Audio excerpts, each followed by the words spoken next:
There we go. There's the proper intro. Hey, everyone.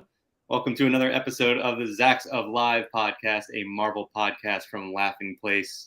I am Mike Mack. There's Kyle Burbank with some new hair. Yeah, I guess this is new. I forgot we Yeah. haven't done this in a couple weeks because somebody had to go somewhere important. Yeah, that's true. And that's going to actually kind of dictate what we're talking about in this week's episode here, because obviously we have 2 weeks of Secret Invasion to catch up on. We're going to be breaking down this week's finale that debuted. So if you haven't watched that yet, don't worry. We're going to put a banner up if you're watching live that'll let you know while we're talking spoilers for Secret Invasion. We're also going to talk about the last 2 weeks of Marvel news and, of course, recap all of the Marvel happenings at San Diego Comic-Con. What have you been up to, Kyle? Like you said, it's been a while since we've caught up here. So Yeah, I mean nothing had happened except then last night I decided to drive to Ohio overnight. So now I'm in Ohio and I'll be going to Gen Con in Indianapolis next week. Hopefully, I think we might have mentioned this before. Hopefully, I'll see something Marvel there, but mostly celebrating the release of Disney Lorcana, which I just reviewed. It's a trading card game, my first trading card game. I swear I must have had half a dozen Magic the Gathering cards when I was like elementary school, but never actually played. So you can read my article of me stumbling through that. And it's kind of cool. I could totally see if this does well, like doing a Marvel version of it would be really cool. So cool. Yeah, I'm glad you clarified that you were heading to Indianapolis, because people don't typically just decide to drive to Ohio for no reason. So well, we have family here, so we're staying with family, and then I'm sneaking away to go to Gen Con, and then it's all the Midwest. So if you're going to one part of the Midwest, you might as well go to another. Right. It's all the same, right? Totally. Why fly over it when you can drive through it, up and down? Quick comment from All in the Game. Both critics and fans haven't been kind to the show. I'm assuming talking about Secret Invasion, which we'll get to a little bit later. But first, let's get into some Marvel news from the past couple of weeks. And the big news, I think, I would say is the biggest news, is the release of the new Marvels trailer. What'd you think? I was a little surprised by how much rehash there was of the teaser we got previously, like down to using the same song with the same ending and everything. That was a little strange to me. Like, obviously, yeah, that's kind of the formula. Is you kind of build on that. You give some new stuff. I didn't feel like this had. It obviously had new footage, but not necessarily a ton of. It didn't have that like that little like not post credits but like post title tease that sometimes Marvel trailers do. But I thought it was a ton of fun. Beck and I both really enjoyed it, but yeah, I was just a little bit surprised by, I mean, on the one hand, it's nice to not, if there is something special in there, I want to hold on to that for as long as possible. But I just thought it was weird that they were using the same Beastie Boys song and stuff like that. Yeah, no, I agree. There was a lot of crossover between those two. I think I really just enjoyed the dynamic of the three main characters, the Marvels, if you will. This came out, well, so this trailer dropped during San Diego Comic-Con. I didn't see it until hours later because I was just busy running around San Diego. But so this also came out a few days after an interview was released by Entertainment Weekly with the three stars of the film, and their dynamic really comes across, and it's just like, it's a lot of fun. And so I feel like you see that a lot in the trailer, and I think you're going to see it a lot in the movie. So I really just enjoyed that aspect of it, because I don't think we got all that much story-wise out of it. Like, I don't think it really pushed anything further than what we saw previously. We've got Kevin says the Marvel's going to make money. Yeah. I mean, something has to at some point. Besides, something Disney has to at some point. Something besides Barbie has to make money in the box office. Yeah. But yeah, so I really enjoyed this trailer. I would assume we're going to see some more before the November release date. But yeah, I also, again, you can see a write-up of that Entertainment Weekly interview on laughingplace.com. The story of the making of that film, I believe, it has just been like, Iman Vellani knows everything. If you have any doubts or questions, just ask her and she'll fill you in. And that relates to another piece of news we have. Yeah, exactly. That carried into some San Diego Comic-Con stuff as well. So Yeah, so that was cool. There's also the Marvel's Happy Meal toys available now. Have you gone and gotten any yet? Oh, think did I lose you for a Yeah, second? for a second. Sorry, go. You Happy Meal toys? Is that what you Yeah. said? Have you gotten any of the Happy Meal toys yet? I have not collected any yet, but I did. I was very surprised. I keep up on the McDonald's Happy Meal toy beat for Laughing Place, and so when I refreshed on that day, I was expecting to see new toys. I was not Uh-oh. expecting them to be more. Makes sense because the movie was supposed to open next week, and it's obviously not. It's in November now, but yeah, I thought that was very interesting timing, and the descriptions of the characters may be kind of spoilery. Yeah, that's interesting. So which one are you questioning? It was the what was it? What do they call her? Supremer? Well, that was kind of weird, but no, Princess Carol. Oh, Princess Carol. I think that's kind of playing off an image we got in the teaser, where she has like the fancy headdress on. I don't know that there's going to be too much more to it than that, but maybe you might be right about that. I also haven't Yeah, gotten that's true. to I haven't gotten to McDonald's to try or to check out any of the toys myself yet either, but we'll see. Maybe eventually. Um, Transitioning from the MCU into Marvel Comics, like Kyle alluded to, we have some more news involving Iman Vellani. She is going to be writing a Marvel comic, which is just awesome. I mean, it's been so cool to hear, so much of these behind the scenes talks, how much of a nerd Iman is, and how much she is really just one of us. So she's going to be teamed up with Saber Perzada, writing Miss Marvel, the New Mutant. That'll be coming in August. And during I can't remember which Marvel Comics panel. I went to quite a few of them at San Diego Comic-Con. Saber mentioned, it was the same vibe as what we talked about with the Marvels. It was just, if you have any continuity questions, you ask Iman Vellani. She knows so much more about Marvel Comics than so many of them do. So it was really cool to hear that. And I'm excited for that comic. I think it should be really good. And speaking of Miss Marvel, back to the MCU now. The Miss Marvel series will debut on ABC. August 5th, we'll have 3 episodes, and then August 12th, the remainder of that season. So yeah, that's interesting. I'm curious to get your thoughts on this. We haven't really gotten a chance to talk about any of this news, really. So I was wondering what you thought about Miss Marvel coming to ABC.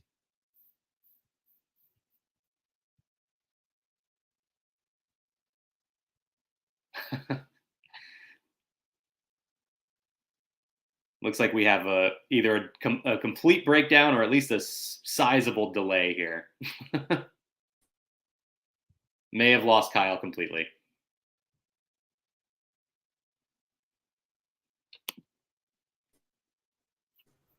All right. Well, anyway, so yeah, I guess we've lost Kyle temporarily here. So yeah, Miss Marvel will be debuting on ABC August 5th, and then the following 3 episodes on August 12th. We also learned that Guardians of the Galaxy Volume 3 will be coming to Disney Plus on August 2nd. So next Wednesday, actually, we're only a week away from the debut of Guardians of the Galaxy Volume 3. Oh, Kyle, do we have you back? Nope. Looks like this was So right after I bought the movie, that's when they decided to move it. Uh-oh. All right. Well, I guess yeah, delayed, of course.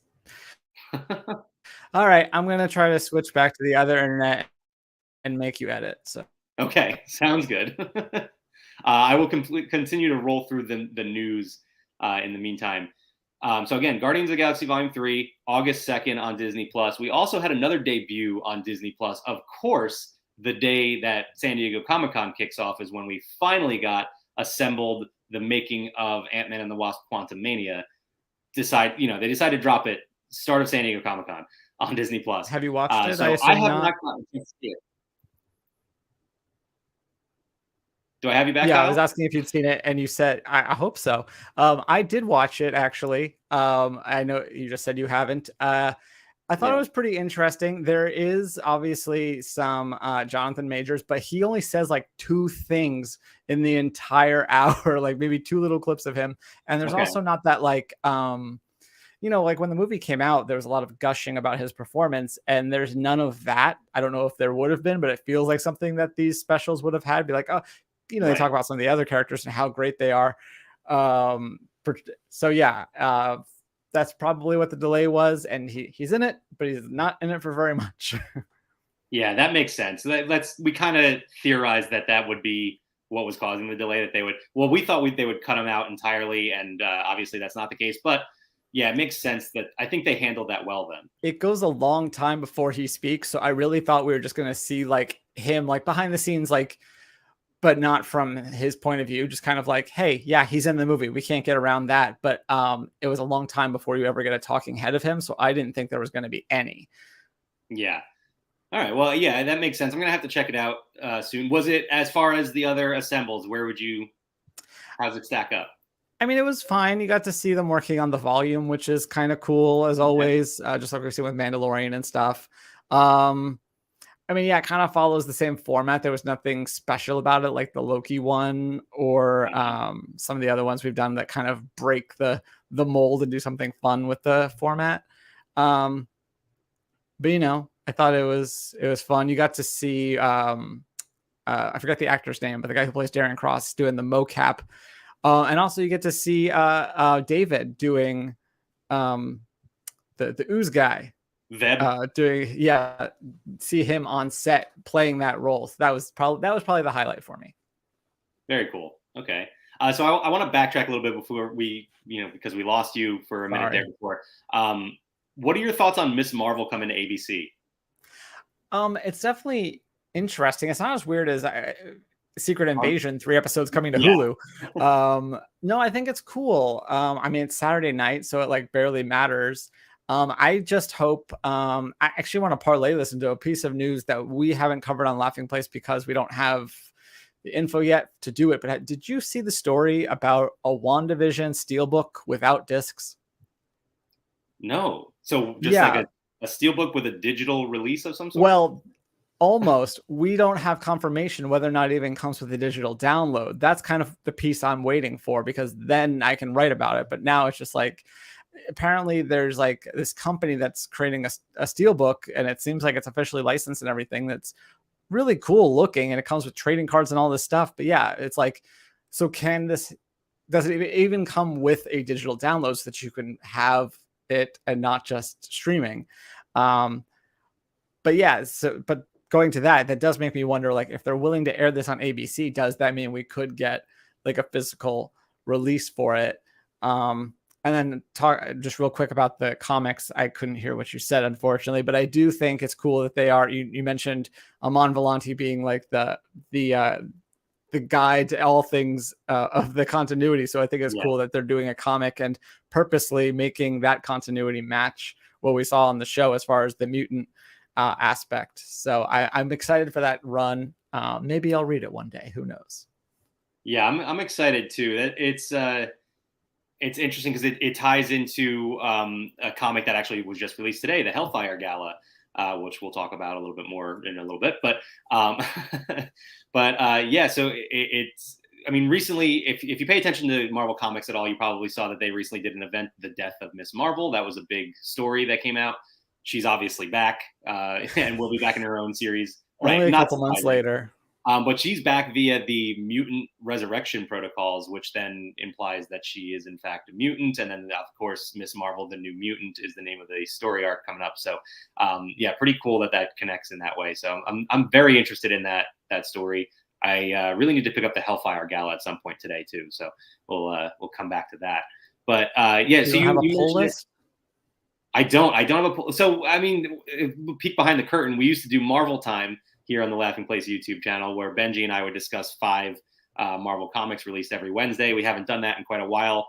Marvel completely shifted away from their digital comic release, and now it's done in a very different way. So I got to figure out my strategy going forward for Wednesday comics. But you mentioned it briefly. Our last little bit of news is that Secret Invasion is now streaming. The first 3 episodes now streaming on Hulu. For a limited time. For a limited time, yeah, until August 17th. Why? I don't know. Like,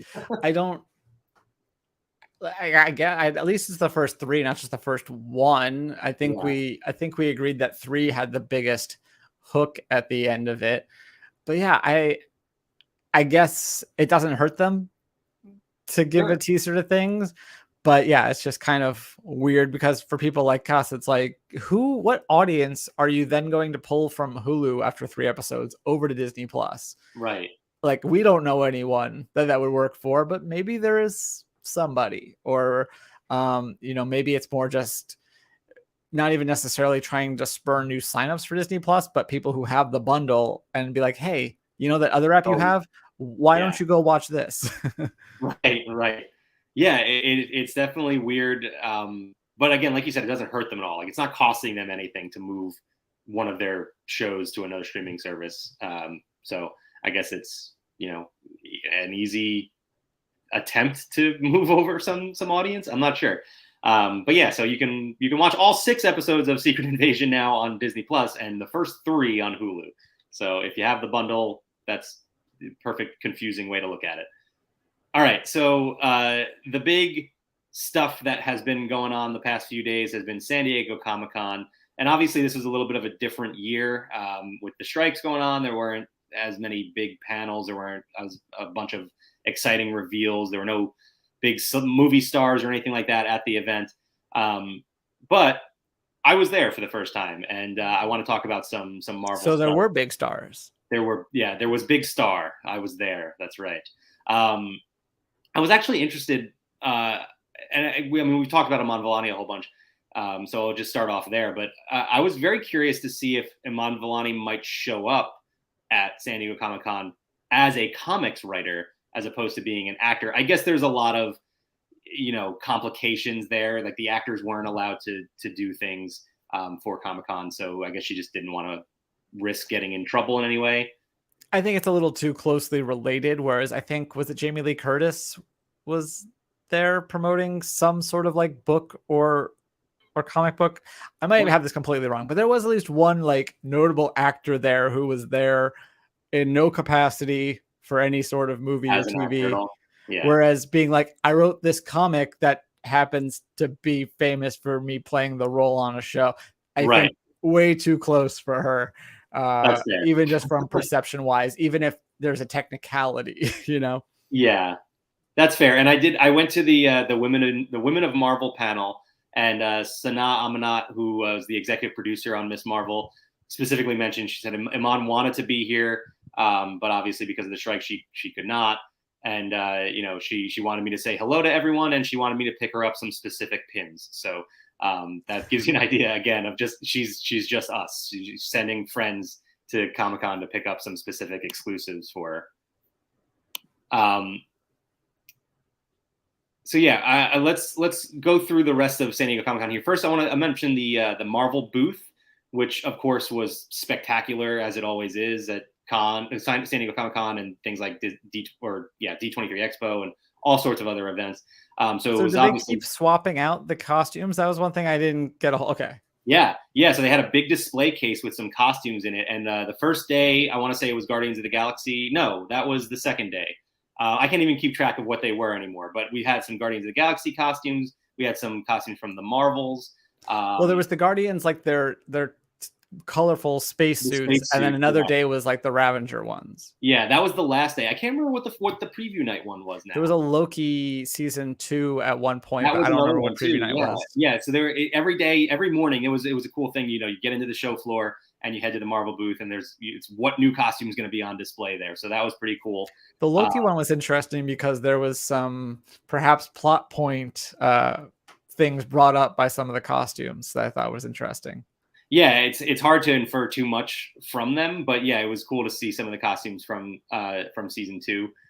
The rest of the Marvel booth consisted of a bunch of partnerships. There was again, I still don't know how to pronounce it. Is it Vive, the digital collectibles company? I'm not sure, but there was also. I was going to make a joke, but I'm not going to. Probably a good call.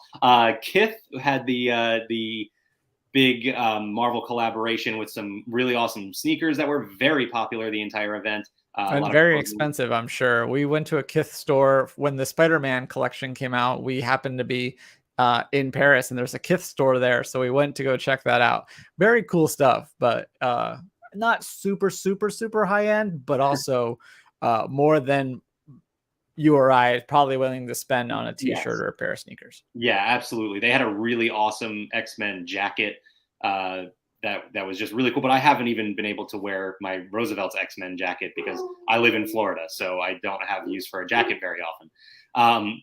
But yeah, so the Kith booth, that was part of the Marvel booth. There was a Lids collaboration there. There was a big photo op for Marvel Spider-Man 2. And then there was the stage where they did signings and giveaways and things like that. And whenever they were doing any sort of giveaway, let's say they had it planned at like 3:00, you had to be at the Marvel booth by 2 or you weren't getting in there. Every time I walked by, it was just at capacity with security on the outside, keep telling people to keep moving. So that was definitely a big hit on the show floor. So it was really cool to see that. I had a really cool opportunity on my first full day of San Diego Comic-Con. I went to the Musical Anatomy of a Superhero panel, which was consists of several composers who have done different work in superhero movies and TV and things like that. It was moderated by Michael Giacchino, which was really cool to see him. And then it featured Christoph Beck, Laura Karpman, Chris Leonard. Those were the big Marvel names. Christoph Beck does the music for the Ant-Man trilogy, as well as the upcoming Agatha Coven of Chaos. Laura Karpman. Frozen, right? He has some sort of connection to Frozen? Yes. Yeah, absolutely. And then Laura Karpman did Miss Marvel, and then What If as well. Chris Leonard's actually did all the music for Rogers the Musical, so it was cool to talk to him. I got the chance actually to, as I spoil what I was getting to, I got the chance to interview these composers after their panel, and it was just a lot of fun. They were super nice, super easy to talk to. Some interesting tidbits I got from them. Laura Karpman. So I asked. It was a roundtable sort of thing, and I got to talk to Laura Karpman and Christoph Beck together, and I asked them with how many different composers there are working on the MCU. Do they tend to avoid listening to the other work of those composers to like avoid letting it influence their own? And so Laura Karpman said, when she does, or when she did, I guess does, because season 2 is coming out as well for What If. She said she would listen to the music, like let's say Captain America's theme, but she would never read sheet music. She would then create the theme for Captain America in What If just from memory, and just that way it kind of goes through her filter and becomes her own thing. So I thought that was pretty cool. Yeah, a nice little twist on that. Christoph Beck was very similar. He said, he likes to, he has a very good relationship with Marvel, obviously, and he wants to keep that going. So he's watching all of the Marvel stuff, but never really paying attention to the score except to enjoy it, because he doesn't want to subconsciously have it influence his work. And then Chris Leonard's was really cool. First of all, he thanked Laughing Place, which was cool. He reads our stuff, so that's fun. But he also does the music for The Boys, the Amazon Prime show, which is a superhero show. Very different vibe. Not the Sherman Brothers documentary. No. Okay. I don't think so, at least. I'm not sure. I haven't gone through his entire IMDb. But no, for the Amazon Prime show, The Boys. And he was asked what's next for him. He's done, TV, movies, musical. He wants to, and he's even specifically said, he's like, I'm not going to beat around the bush here. I want to bring a superhero musical to Broadway. And so he said, whether it's a Marvel musical or a musical about the boys, which would be hilarious and amazing, that's something he really wants to do. So, there's been rumors and hope, I think more hope than rumor, but that Rogers the Musical would be expanded and brought to Broadway. So Chris Leonard is somebody who is pushing for that. Do you think being in the front row of a boys musical would feel like being front row at Gallagher? Well, he did mention that. He said actually that it would probably be built for a Vegas type of show with some exploding heads and things like that. Like I said, The Boys is a very different vibe from the MCU. So something to keep in mind if you're going to check out that show. I did get to go to one panel in Hall H. Hall H was obviously very different this year. It was not quite the same, not the Marvel Studios. Yeah, how early did you have to show up for this panel, Mac? Well, okay, so here's the thing. There was actually a pretty huge line outside, and I did get in to watch the panel before the one I was supposed to be there for. Project K. I had no idea what was going on, but it looked pretty awesome. So I discovered a little press door that I was able to kind of get into, so I didn't have to wait in the line outside. That's neither here nor there. But the panel I was in there for was Marvel Spider-Man 2, the upcoming video game sequel that I'm very excited for. A lot of people are very excited for, judging by how crowded Hall H was for this. We got some interesting developments from that. They released a new story trailer, which reveals that Mr. Negative is coming back. Oh, that's a pretty interesting plot point for the story. We got to hear the voice of Venom in person, which gave me chills. That was a really, really cool moment as well. And then the big reveal in this was that they are releasing a special edition Spider-Man 2 PlayStation 5, which, I mean, I don't even know how much money it's going to cost me, but it's going to cost me something. And that's going to be released for pre-orders, I believe, on Friday, right? Just a couple days. Yeah. And there's going to be like, if you already have one, there's like skins or something that they're having. Yeah, the plates, so that you can swap out the plates on the PlayStation 5. So that's a pretty cool addition as well. So if you don't miss out if you've already purchased your PlayStation 5.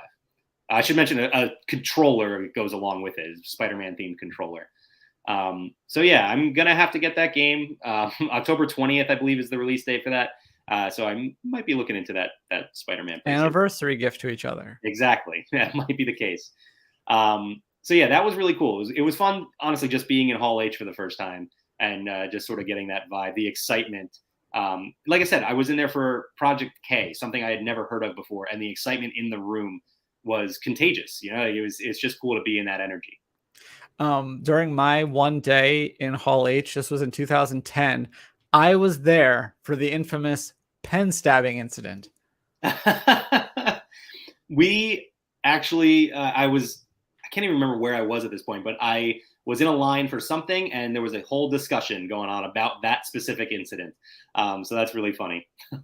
Yeah, it was between, I think they ended up showing some more trailers to kind of fill time, and then it was Paul was either Paul, I think it was a split panel. So I think it was a Paul panel followed by Cowboys and Aliens, and wow. Jon Favreau had Harrison Ford come out in like handcuffs.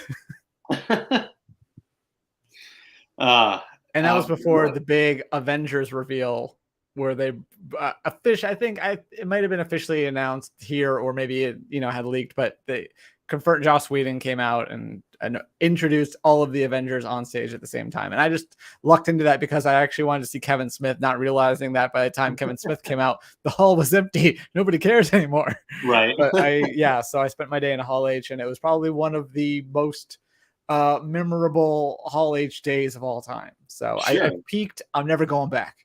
Yeah. Yeah. No need to go to San Diego Comic-Con anymore for you.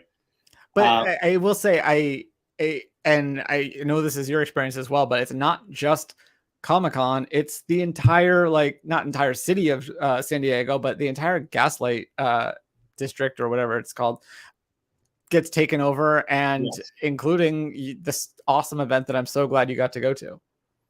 Yeah, that was the thing that surprised me. I had been to New York Comic-Con and Philadelphia Comic-Con, things like that. So some pretty big ones. And like the Philadelphia year I went to, I mean, we went and saw a panel with Chris Evans, Sebastian Stan, and Anthony Mackie. So like they had the big stars there. So that was a really big event. But what really surprised me about this is what you're saying, how the event spills out into the city. I mean, we went to several different events all around. Really, the Gaslamp Quarter was where it was mostly contained to, but it was really, there was a lot of stuff outside of the convention center. Every building has like giant ads on it. It's crazy. Yeah, the buildings are all just like blanketed in San Diego Comic-Con. And then it's really funny to just be like on the bus somewhere else in the city, nowhere near the convention center, and like a stormtrooper is just walking down the street, like, and then nobody even bats an eye. Like, this is just normal. This is what happens here.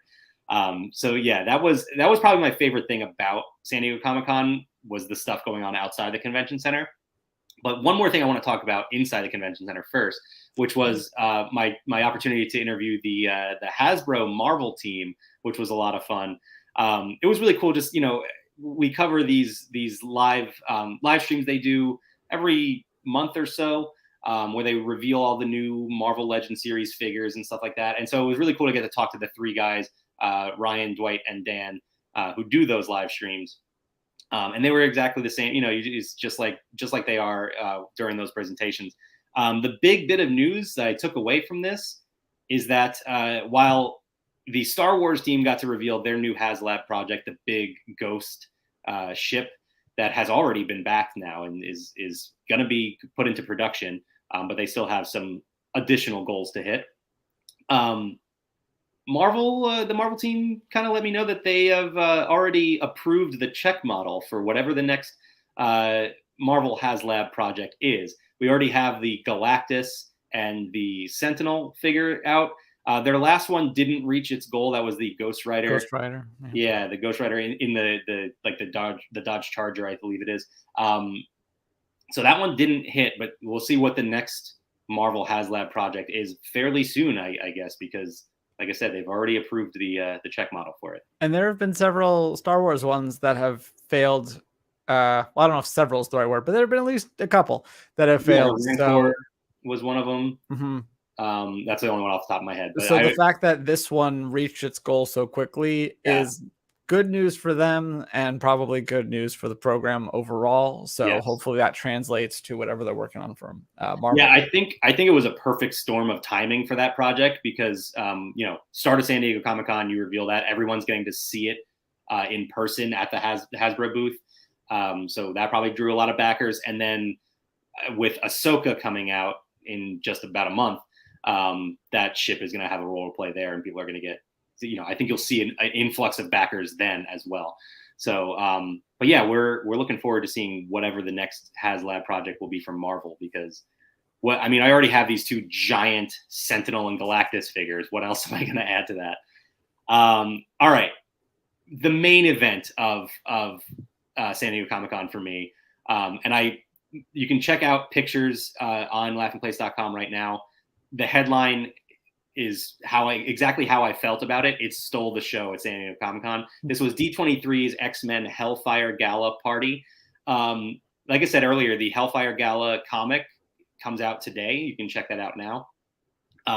Hellfire Gala, just to give you an explanation real quick, is a party basically thrown by Emma Frost and the X-Men. It's a gala. It's the Met Gala in the Marvel universe. That's essentially what it is. It's the nurses' ball of with the General Hospital. This is right. It's like that. It's a big event every year. There's a lot of Marvel General Hospital crossover, right? There's that audience. There's my wife, and that's about it. So yeah, the Hellfire Gala was brought to life by D23, and to be honest, I wasn't sure what to expect, just because this is such a ridiculous, outlandish kind of party that doesn't seem possible to happen in real life. And they nailed it. And I will give credit where it's due as well to the fans, because their costumes added a lot of what this party is all about. So many people got the exact vibe of the Met Gala, of the Hellfire Gala, which again is Marvel characters in high fashion. So it's not just wearing a Spider-Man costume. It's wearing what Peter Parker would wear to the Met Gala, basically. So it was a really cool combination of high fashion and cosplay. You look good, though. Yeah, thank you. I went with a Dr. Doom. I didn't just wear this t-shirt. I don't think I posted any pictures anywhere, but I will. By the time this is out, I will. And you can check it out. I saw one of you of a different Dr. Doom, and your Dr. Doom inspired. Yeah, you had a suit that was not bright green, not St. Patrick's Day green like I thought, but a nice classy green, not olive, legit green. Yeah, it was nice. Thank you. I appreciate that. I did take a picture, and the picture that I showed you with the Dr. Doom, that wasn't even the best Dr. Doom in that outfit at that party. There were people that really, really just went all out with their costumes, and so many incredibly talented fans out there that just, like I said, took this party to the next level. But the party itself was also just really, really cool. They themed. It's funny. It was 3 different rooms, except one of those rooms consisted of about 8 different rooms. So it was a whole lot. And just to give you an idea of what we were up to, we were actually at this same venue the 3 nights prior for different themed parties, and we only got to see the top 2 rooms, and Hellfire Gala utilized the ones underneath as well. That, I mean, exponentially grew the venue. So it was really cool to see it, the way that we experienced it. So that means that they had to set it up in a day, or at least the top part. Wow. Yeah, less than a day probably, because I mean, I would assume they didn't start it until the next morning, and so they probably had 12 hours maybe to put this all together. And absolutely crushed it. So there were the 3 rooms. There was the Green Lagoon, which was like a tiki bar set on Krakoa. You then had to go through a Krakoan mutant portal to get to the next room, which was really awesome. And that was the Hellfire Ballroom. So it was kind of like a big dance floor, kind of a little bit more elegant, like the Emma Frost vibe. And then you had Layer X, which then brought you to like throwback classic X-Men, a whole bunch of photo ops and stuff like that. There was a 360 camera you could take advantage of. So it was a lot of really, really cool stuff. A whole bunch of the Marvel guys were there. Like I was there at some of the Marvel panels earlier that day. And, there's editor-in-chief CB Cebulski just hanging out in one of the booths. And I walk by on the dance floor and I see editor Nick Lowe having a great time. And I went up and said hi to him. Just a quick shout out for Nick Lowe. Went up and said hi to him, and he was the nicest guy in the world. I said I'm a big fan. He was like, "Thank you so much." Give me a huge hug, pose for a couple pictures. So yeah, it was really cool. Just an awesome experience. I don't think I heard from anybody that wasn't blown away by this party. It was really, really cool. Also, shout out to Michael Vargo from D23, who crushed it with his Nightcrawler costume. And just did an awesome job on this party. So I have another joke, not gonna make.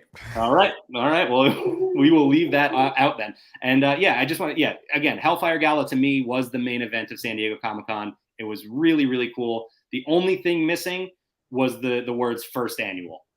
That's what I wanted to hear from them at the end. Maybe we'll see it come back next year. Okay, I think that does it from San Diego Comic-Con, unless you had anything else that you noticed. No, you could see some more Marvel cosplay in addition, like obviously check out Max Hellfire Gal.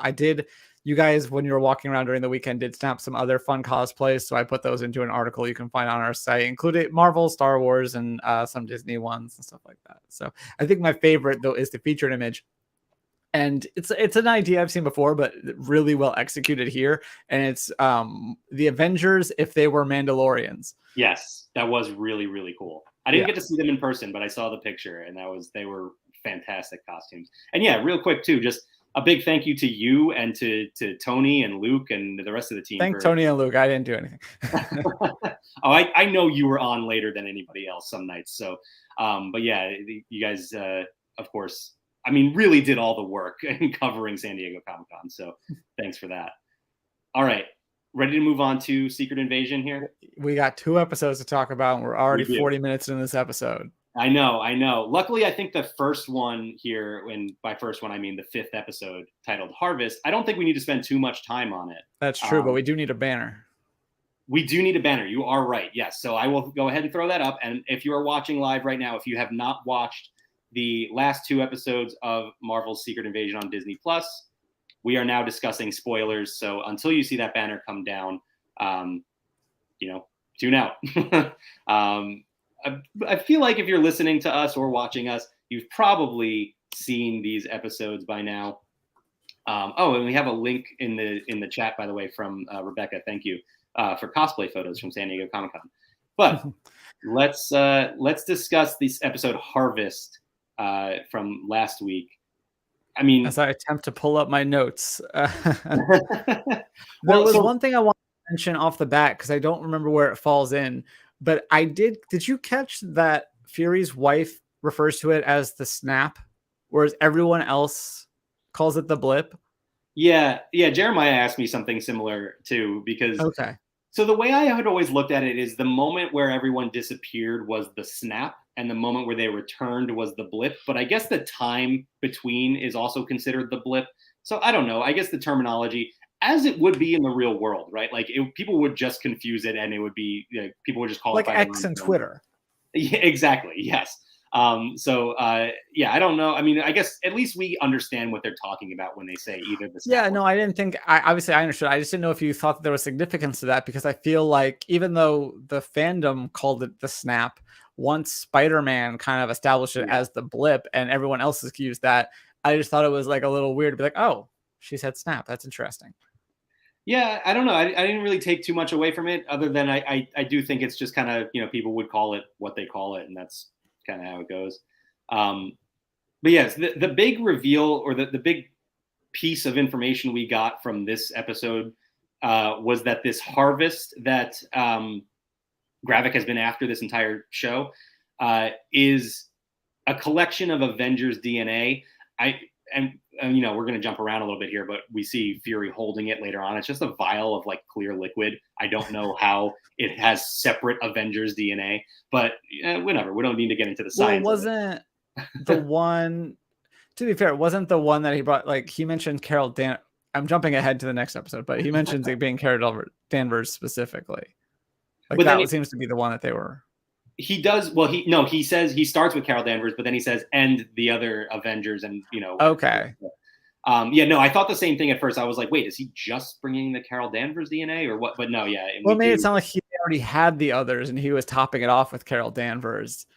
Gotcha. But you're right. I would have to rewatch what he says. And like I said, sorry, I jumped ahead to episode 6 there, but he did in episode 5 when they're talking about the harvest.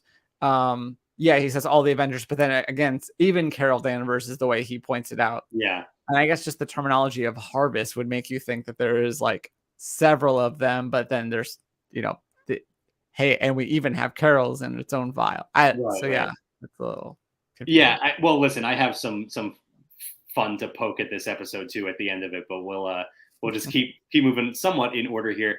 A big plot point from this episode was the distrust in Gravik that developed in his scrolls.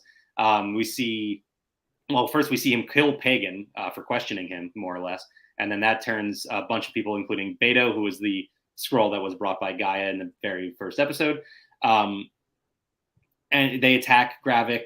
Gravik handles them pretty easily and kind of makes uses them as a lesson for the other scrolls. And then, I have to jump forward again to this week's episode. I was really curious about.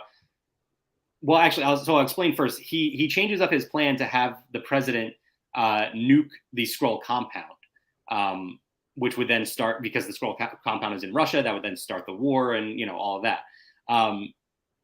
But I thought it was really interesting, and he mentions to Rhodey in that moment, like, well, if that happens, then the Skrulls will do what we've been prepared to do, which is sacrifice.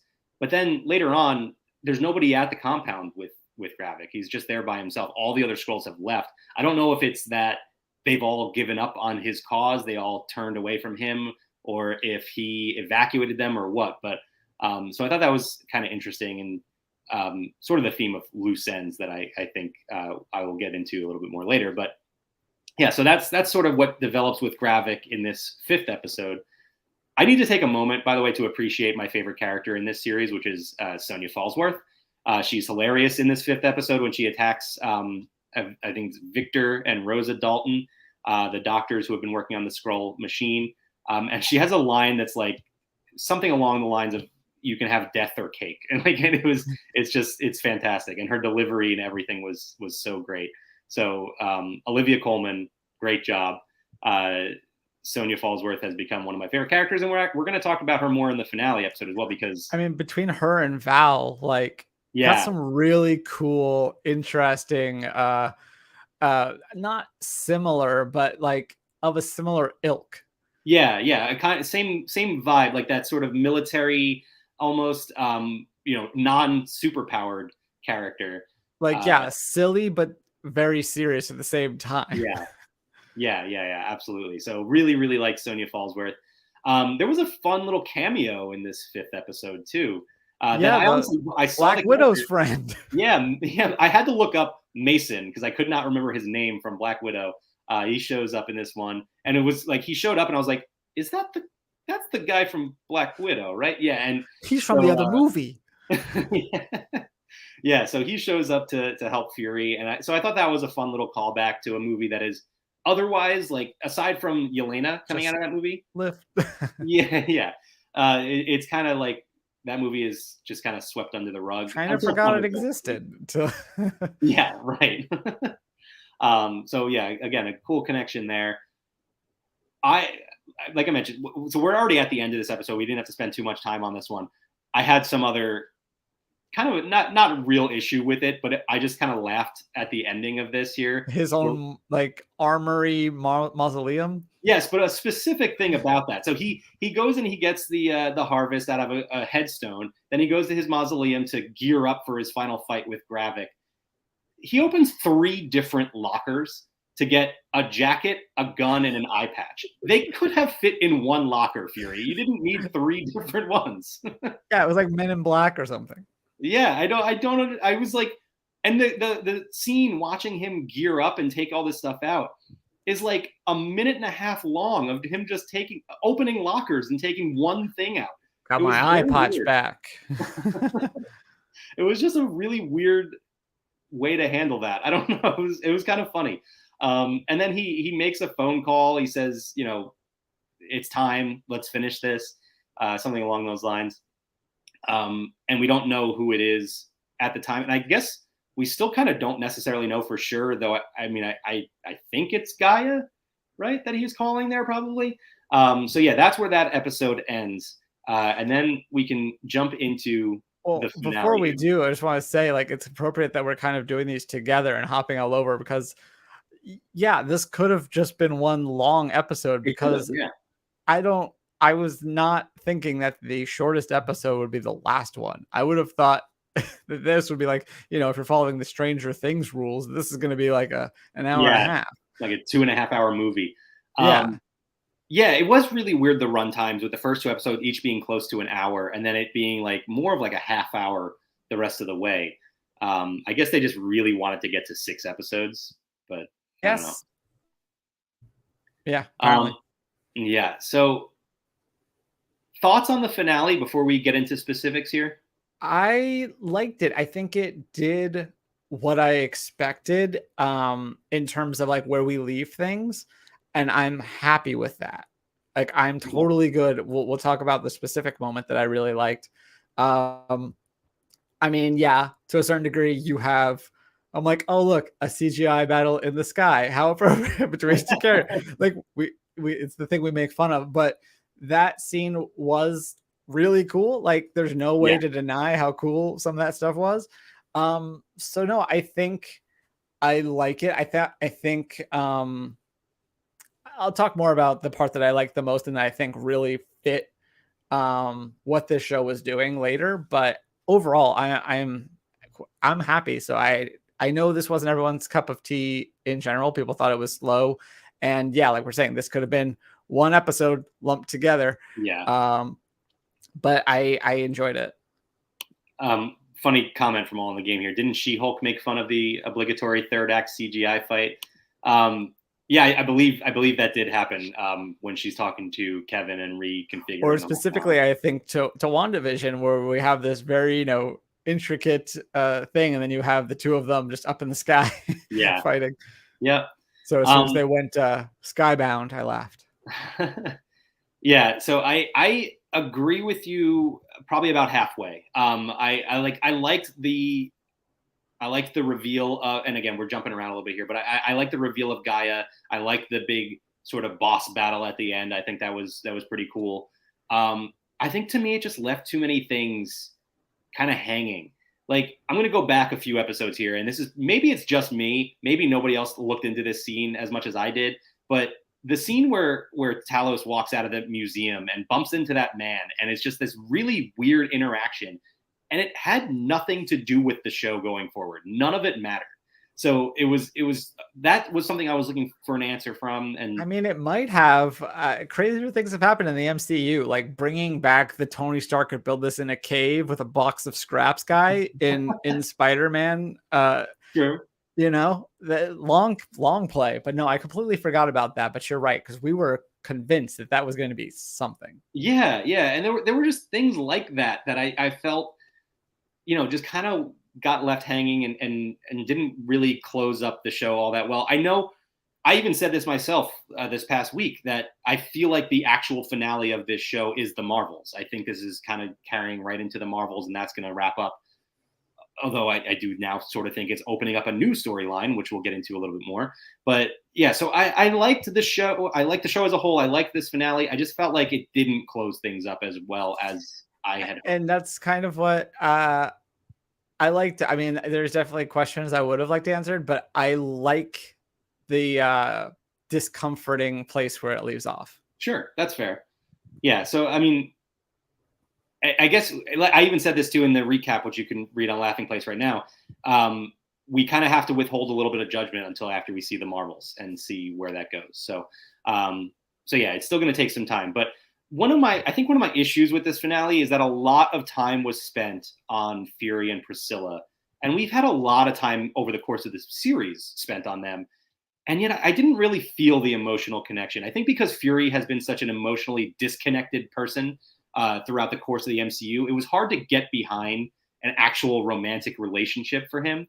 So, the big kiss between him and Vara, not Priscilla, I mean, like in her Skrull form, didn't resonate with me at all. I don't know. Did you feel the same way? I mean, it wasn't my favorite part of this show, but I think, it left something, because I think if it left on the scene before that, then it probably would have been too bitter's not like bitter in terms of tone, but bitter in terms of taste, just because it is so like kind of upsetting, to then kind of cap it off with something, be like, hey, well, it's about these two people, so let's have something happy and productive to come out of this. Yeah, no, and that's fair, and I think you do need that. I don't think it was as powerful as it could have been. Like the moment with Steve Rogers dancing with Peggy at the end of Endgame, and not to compare it to Endgame, that's an impossible, bar to reach, but that moment meant so much more. Well, we met Peggy, 15 years before that moment, though, not 5 episodes. Right. No, I get that. It's just, that it was difficult, and yet they committed so much time to it. It just kind of didn't pay off for me. One thing they did really well in this episode, though, that I really enjoyed was something that Marvel tends to do very well, and that's humanize their villains. You always have that relatable aspect to the villain in almost every MCU project. And Gravik talks about how, first of all, we knew his problem was Fury didn't hold up his end of the bargain, finding Skrulls a new home. But he also talks about how the skin that he is wearing, which makes it sound way darker than it actually is, the person he is disguised as, is the first human he killed. And he did that for Fury, and he never really knew why, other than that's what Fury asked him to do. And so, he feels for this person, and talks about his wife and his kids. And so you really connect with Gravik in the closing moments. Like you've been built up to hate this guy, and yet they do such a good job of making you connect with him. So I thought that was really well handled. Yeah, and again, definitely overtones of what we saw in Falcon and the Winter Soldier, with that similar sort of a thing. Obviously not total parallels, but just in, you have a right to be upset, but the way you're going about it is over the top. That's kind of what both series boil down to in terms of the let's call them antagonists. Sure. Yeah, that's fair. And obviously the highest level example of that is Thanos, right? Like he has these good intentions, he just does it by complete genocide. There was another weird moment that I don't know if this is just me. I haven't heard anybody else talk about this yet. And there was a scene, we're kind of bouncing back and forth between Fury and Sonya trying to get the president to call off the nuke strike while Rhodey is there, trying to get him to do it. And then we're bouncing between that and then also Fury fighting with Gravik. And even before that, it was what we assume is Fury and Gravik, and then Sonya and Rhodey, and that whole thing. Yes, yeah, absolutely. But in cut in there, in between, bouncing between those two situations, there's a scene where somebody hands a document to a soldier. The soldier gets into a truck, puts the document down, and drives off. We see that the document says classified. That's it. What did you take away from that? What was that supposed to be? I don't know. I think I must. It's you haven't heard anyone talk about it because I don't even remember it really. I was watching this on my computer, which is not my normal way of doing it, and I was also trying to check on other things, so I completely missed it. Fair. Yeah, and it's like 15 to 20 seconds long, and if you miss it, you don't, as far as I know, you don't see those characters again. You don't see the document show up again. The only thing I can think is it had something to do with the nuclear strike, like it was like the codes that were then being delivered to then start the nuclear strike. But yeah, maybe, or like, because, well, did it come before? It came before or after Rhodey was showing the president the quote unquote proof that it was Russia. It was after that. It was after he showed him that like the tanks on the borders. Because that would have made sense if it was that, but it wasn't. Yeah, so I don't know. I really don't know. I'm very curious. I'm gonna have to go back and look more carefully to see if maybe you see one of those soldiers in the background or something. But yeah, that was a moment that I was like, how is that not coming back? Why did they show us this document? It feels like another piece was cut later on or something, but I'm not sure. So we get to the big fight.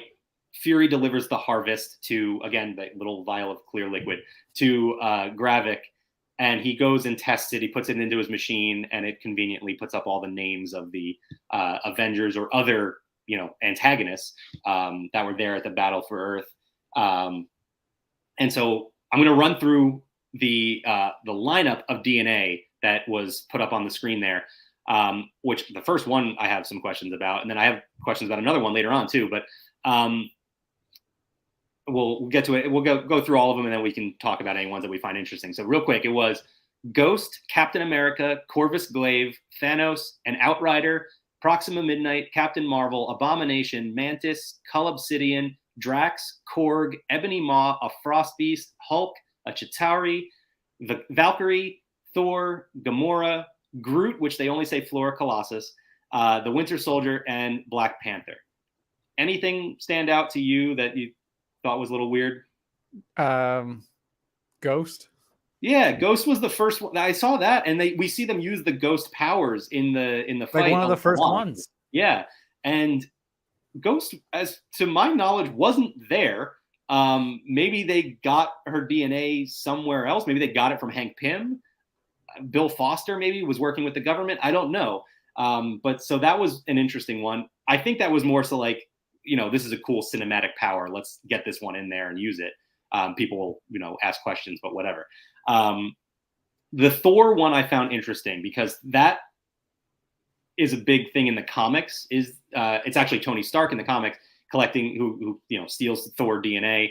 And they use that to create a clone of Thor that is then named Ragnarok. That kills Bill Foster and plays a huge role in Civil War, which was something I wanted a long time ago in the MCU. Now it's on the table as a possibility. So that's out there. Why just Flora Colossus, not Groot? I don't know why they went with that. That sounds cooler. I guess so, yeah. Better than Merryweather Colossus. Sure. So yeah, it was cool to see all of those names on there. I like that they included like the Black Order, the children of Thanos. We see Ebony Maw's power get used. This like swipe thing. Yeah, which sounds like a feature on iPhone or something. But yeah, it was. Yeah, it was he has the power to call Tinder dates.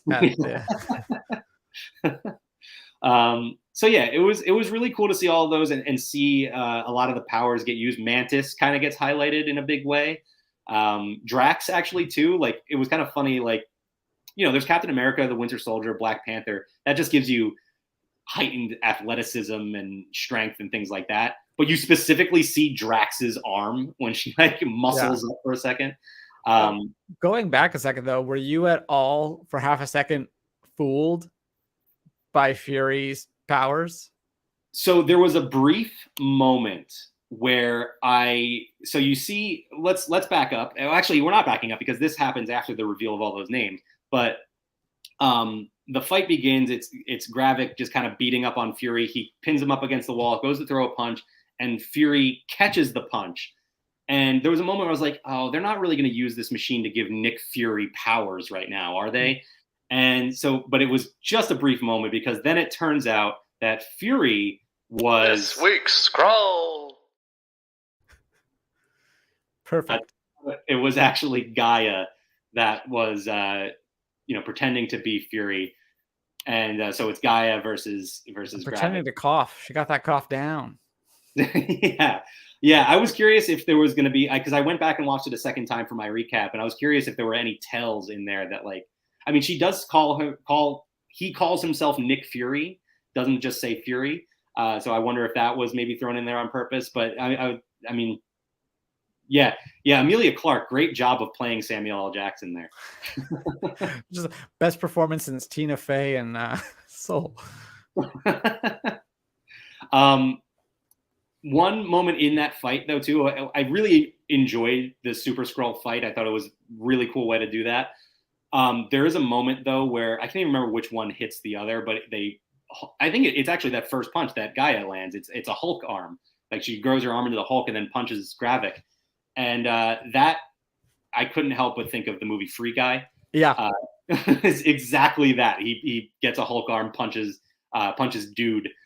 So yeah, it was kind of funny in the moment, but also then, like, goes off to be a more serious and cool. I was disappointed that they cut the scene where you then see Mark Ruffalo, like, what the on his phone. That would have been amazing if they just threw that in there. If it had been a Deadpool thing, it would have been perfect. So Gaia uses Captain Marvel powers, because that was the one that they kept highlighting as much as they possibly could. It kills Gravik, which I was a little surprised by, actually. Like, very, like, cold-blooded. Like, he was in the middle of telling her, like, you're just like your father, you're just like Fury, and she just kills him, just shoots a photon blast right through his stomach. So that was a pretty cool moment for the character. I think makes her more interesting going forward, which, again, we got a tease for later on. But then she goes, and one of the big plot points, one of the big discussion points, I think, coming from this finale is what happens when she goes and frees the other Skrull prisoners, which we see her free Everett Ross. Again, we don't know how long he's been in there.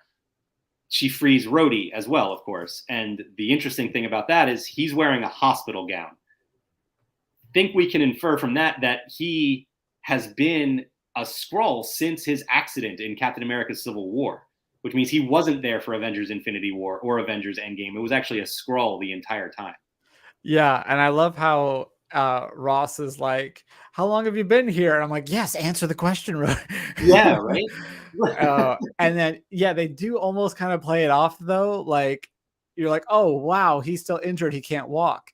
But then they're like, well, you've been in here a long time. It's almost like it's just been that there's been whatever, I forget the term, but yeah, just like he can't walk because, thank you. Yeah, but I think you're right. I think it's got to be before that. So yeah, but either way, they say it's been a long time. So yeah, that was one of the things that, we could have seen coming.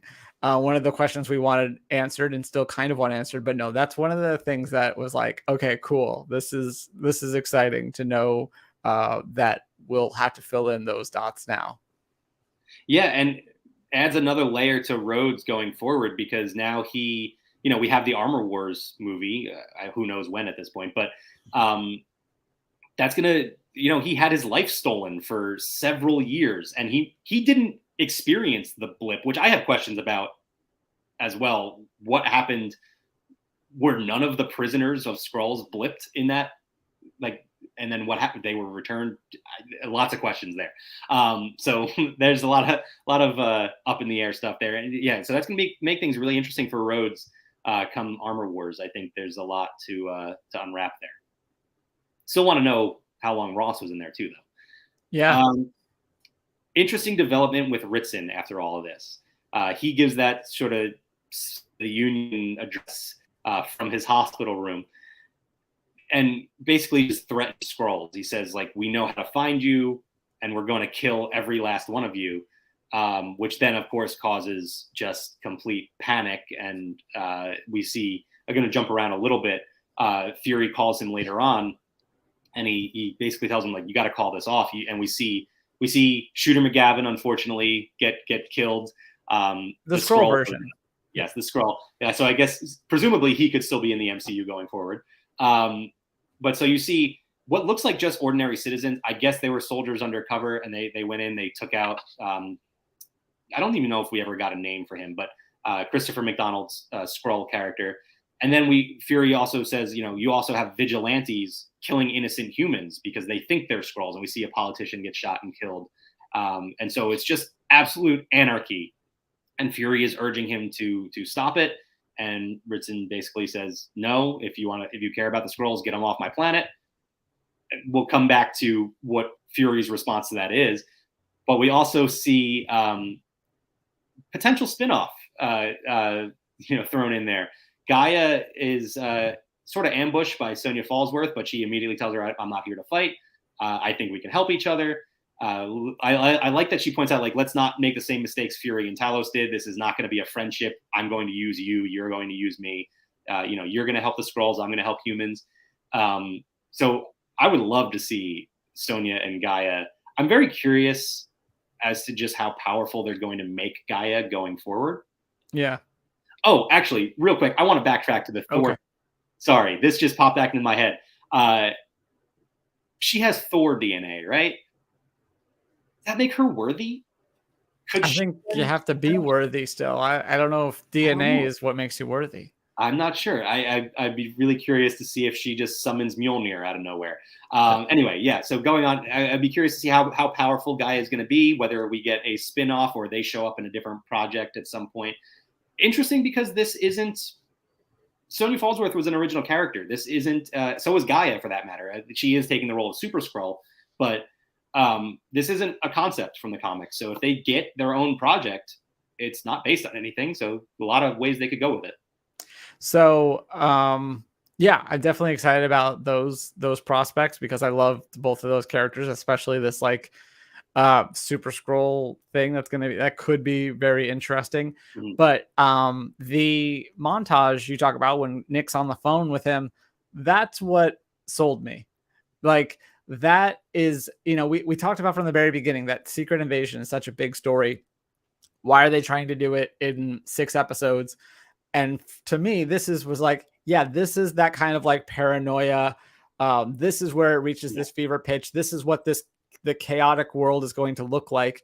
And now, instead of limiting that to this series, it's going to spill out into bigger projects. And I'm perfectly okay with that. I thought that they did a great job of quickly explaining, hey, yeah, they're taking out these few Skrulls that we know about. Well, we know that there's allegedly 1 million of these Skrulls, not just in these high positions and stuff. And so just kind of, I just thought that whole montage just really sold just a sample of how crazy things can still get, even though this Secret Invasion in terms of the series is over. Mm-hmm.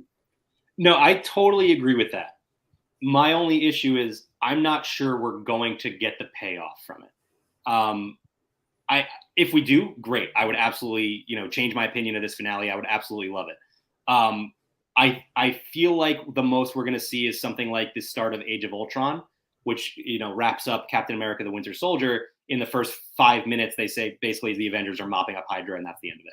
I could see that happening in, like, whether it's the Marvels or, well, there's a different story arc going into the Marvels that we'll talk about too, but whether it's Captain America, Brave New World, something like that. I could see that happening very quickly, and then they just slash it and they're done.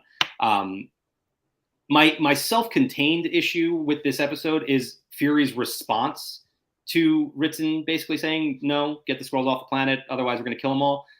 Fury basically just goes, all right, cool, I'm out, see ya. I'm leaving, I'm going back to Saber. To me, that kind of undoes the whole arc that he's had. Like, this was him taking responsibility for the Skrulls on Earth and trying to help them. Now that he's, after all these years, he really wasn't helping them. Now he's coming back and making up for it. And now they're getting slaughtered. And he's like, I'm going back to Saber. I thought that was just a little bit weird for him. Again, this could change with the story arc playing out more down the line. But yeah, I just thought that was a little bit strange for, if I'm going to judge this episode based on this episode, then it's kind of a tough look for Fury there. Did we also mention that he says it's kind of a one-term president move? Yeah. And we know that Thunderbolt Ross is supposed to be president coming up in some other projects. So absolutely, yeah. Played by Harrison Ford. So, Harrison Ford, no stranger to playing the president. He will be president. Get off my planet. Oh, that's good. You're just adding one letter to the line. Like. So yeah, it'll be interesting to see what happens with Ritson.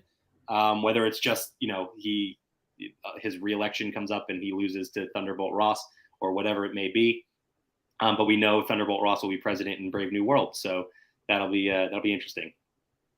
So yeah, I mentioned Fury is returning to Saber, and he does give a reason for why he's doing that. He's talking to Priscilla/Vara at the end. We talked about the kiss already, but he explains to her that the reason he's going to Saber is the Kree have reached out and they want to make peace with the Skrulls. And that actually does play off of a recent comic book story arc called Empire, which then sees those two with a Y. With a Y, yeah, Empire with a Y. Sees those two warring alien races come together and create one of the most powerful forces, in the universe. It's the very aptly named Kree Skrull Empire, which a major character in that story arc is Hulkling, who's a character who a lot of people wanted to see in the MCU. So that's very possible that's where that's leading. I'd be very curious to see if they jump right into that story arc. Again, that is something that came out, I want to say like 2020. So it really wasn't that long ago at all. So it's cool to see them potentially adapt such a recent story arc, and gives me hope for King in Black. Just saying, just throwing that out there. Yeah, no, I think that's interesting. And obviously with the Marvels coming up, there is a Kree character in that. Yeah. And so that's my guess for what we're looking at with the Marvels. I'm thinking Dar Ben, we've seen the character holding the accuser hammer, which has a different name. I can't think of the name off the top of my head, but accuser hammers go with me. Yeah, right. You can picture what it is based on that. So yeah, we see that character. She's obviously a Kree. My guess is she is a Kree radical who is not up for creating peace with the Skrulls and is, probably slaughtering dozens, if not hundreds, of innocent Skrulls and probably just other beings as well. And of course, the Marvels will then have to jump in and help broker this peace between the Kree and the Skrulls. So that's my guess for where that's going. And potentially then Fury is looking at that as like, well, if they can broker this peace, then we can get the Skrulls off the planet. And that's the way that he's going about this, which then would, solve that issue I have with this episode. But we have to get there first. So yeah, that's my guess for the Marvels. That's kind of how I feel about this finale as a whole. I think it's just, I have to wait and see where these story arcs go. Fair enough. So any other thoughts? I think we covered that in pretty good detail. I think so. I think we did the thing. I think we're gonna take down the banner and move on to our games, right? Right, except we don't have any games this week. No, we talk Comic-Con instead, which is just as much fun as the games. Yeah. Plus, if you've been listening, I mean, it's an hour and 15 minutes in already. It's been a long episode. You see, this happened last year with D23 Expo as well, and I think we might have done this for San Diego Comic-Con too. Whenever we have these big events, we have a lot to talk about. So, but we will. We won't be back next week because we don't have a Marvel show to talk about anymore. We will get assembled on Secret Invasion at some point, I would assume. So we will be back presumably between now and the Marvels. You know what? I'll say this. Even if we don't get assembled, we're going to do at least one episode between now and the Marvels because that's not until November. We're going to have lots of Marvel news between now and then, I'm sure. So we will, we'll be back with ridiculous drafts and how much is that cameo and all of that stuff soon enough. All right. I think that does it for us. Anything else you can think of, Kyle? Anything else going on? Well, speaking of assembled, I forgot to mention, I'm sure somebody told me this a while ago, but watching Assembled was when I actually learned that the girl in Ant-Man and in Quantumania, the one that's like leads the tribe or whatever, is also the one that was in that like standalone episode of The Mandalorian season 3. Oh wow, okay. The what, the one I'm talking about, where Yeah. Wait, so that is I can't think of her name right now. The actress. I can't think of her name, but she plays just like an imperial. And they go for ice cream and stuff like that. Yeah, she's the one. She was an Ant-Man, and I was like, oh, that's the same, because she's got like much like longer hair and extensions and stuff like that, and obviously she's got a lot of makeup and stuff on. So yeah, I didn't even recognize, but that's how Peyton says, oh yeah, I met her doing Mandalorian, and right. Yeah, it is pretty cool to see those crossovers. We have a question from All in the Game. Loki. Katie O'Brien. Thank you. All in the Game answers our question and then asks his own. Loki season 2 trailer anytime soon. I would think we're probably not going to be that far off. That is. You would hope, but complications. Yeah. Well, I mean, I guess that's got to be already completely in the can, right? Like that's ready to go. Yeah, but it doesn't mean you want to promote it. Sure. Although no one can promote the stuff anyway, so it's. We have a date for that one though. I can't remember what it is, because that's that one's November, October. I think that one's first, like October, and then Echo is in November, I think. Who can remember? But the Echo ones are all at once, and the Loki are going to be. So I would assume, we'll probably get a Loki season 2 trailer.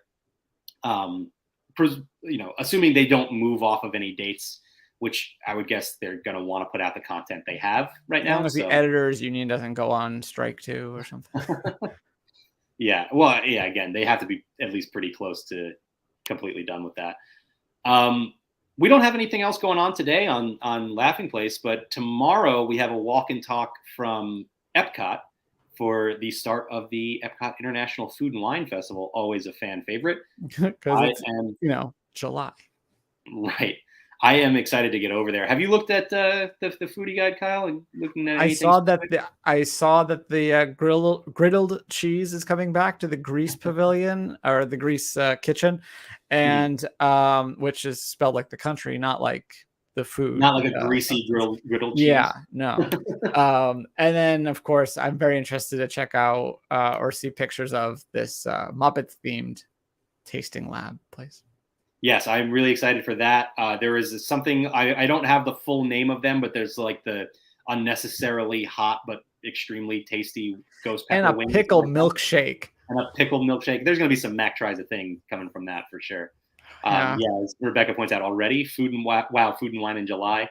And All in the Game has the answer for us, Loki season 2, October 6th. So thank you. Yeah, we could have looked that up, but probably I don't want to chance my internet at this point. I'm like, I am not touching another tab again.